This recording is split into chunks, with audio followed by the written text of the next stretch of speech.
parents say they're a little perplexed tonight about this strange-looking toy that several schools around Clark County have banned, but not necessarily for the reason you might think. That's right. These right here, they are called fidget spinners, and they've been banned in dozens of school districts across the country.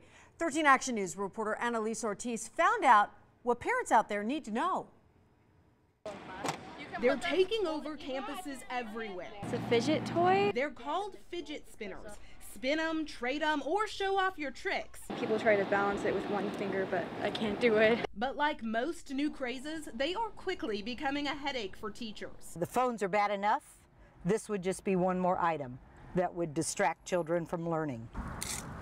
Now the spinners have been banned from several CCSD schools. The problem is, for some kids, this isn't just a toy. They're supposed to be for ADHD and autism. Experts say spinners can help kids with ADHD or autism focus, and it could help them control compulsive habits. A lot of our kids have self-stimulatory behaviors, which is typically a repetitive motion of some kind, whether it's spinning or flapping their hands. So what do you do if your kid relies on this distraction to pay attention? You could ask the school to include the spinners in your child's individualized education plan. If they can come to an agreement, the IEP team can come to an agreement and get this put in their child's IEP, it's a legal document and the school district has to allow it. But for everyone else, leave them at home. The district says any item that's considered a disruption faces the risk of being taken away. I'm not too sure about this toy. Annalise Ortiz, 13 Action News. And CCSD wants to remind you that toys like this, the fidget spinner, or any item that's considered a classroom disruption can be taken away from a student. If a parent is upset that their child's toy has been taken away from them, then they should contact the school and make an appointment to meet with the appropriate administrator. Are they being banned from some school districts? KXY4's Caroline Rourke looking for you to find out. Caroline? Nadine, these toys are everywhere. Tons of viewers sung their praises on a Facebook post that we sent out last night. But when I was researching for this story today, I saw mostly articles calling fidget spinners the bane of teachers everywhere, or the toys teachers are totally over. So we wanted to know, what's the deal with these things? Who and how do they help? And why are some schools closing their doors on them? It's what friends are for.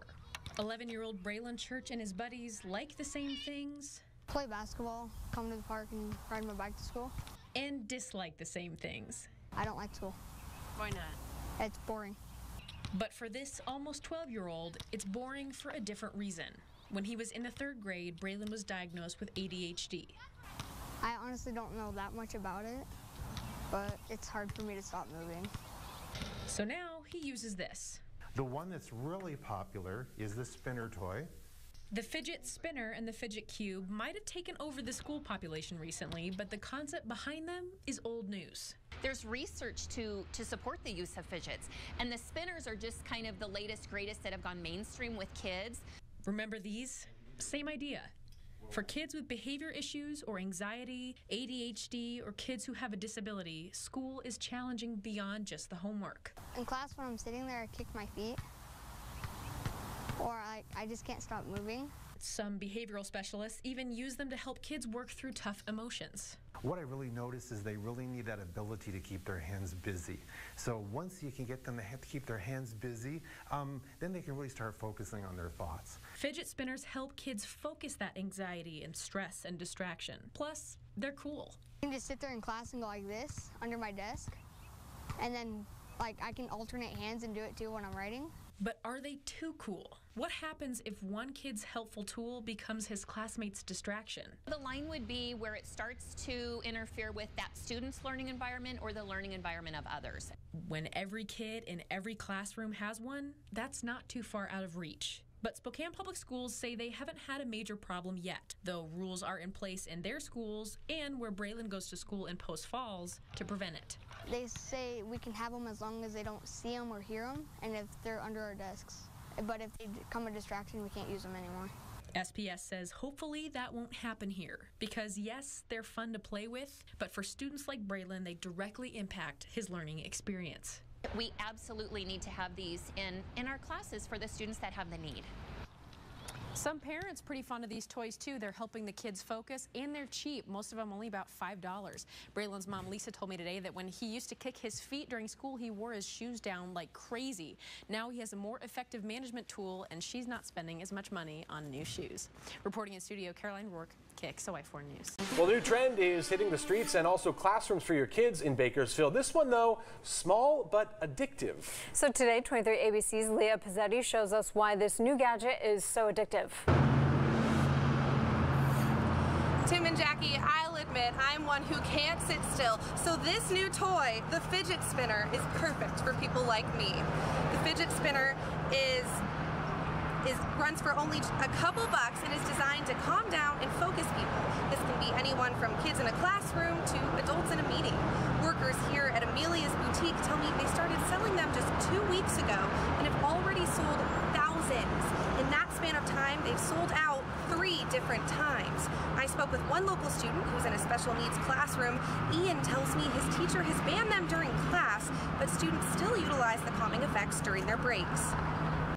Some kids like to get angry, and then like when they feel like, no, I don't want to calm down at all, and so they just want to play with this for a while, or like 5 minutes, and then you're all cooled down, and then because you don't want to stop playing with this. We've had teachers come in and say, we love them, we hate them, only because some of the kids aren't paying attention in class, but the kids that need them, they need them to be able to sit and focus. The shelves here at Amelia's boutique may be stocked right now, but owners tell me they anticipate selling out by this weekend. And regardless of whether or not they're allowed in the classroom, I have seen a steady stream of kids and parents coming in here to Amelia's boutique to get one of these. Reporting live in Northwest Bakersfield, Leah Pizzetti, 23 ABC. Certainly a talker. Yeah, definitely. All right. Elementary in Akron that uses the fidget spinner to help keep his antsiness in check so he can focus on learning. The teachers and stuff, they let me use it at recess and sometimes when I'm doing my work when I'm struggling. As long as it's not distracting, and it's not distracting others, and it's not distracting the teacher, but it's helping our students learn and concentrate, I think that we should absolutely encourage. But not all educators are getting on board with the craze. Some school districts in Florida require a doctor's note to use the gadgets, and others have banned them completely. And some behavioral experts say there is no real proof that fidget devices like cubes, fitness balls, or in this case spinners, can actually make a measurable difference in focus. Just sitting and fidgeting with something is not going to really be that beneficial to a child with hyperactivity.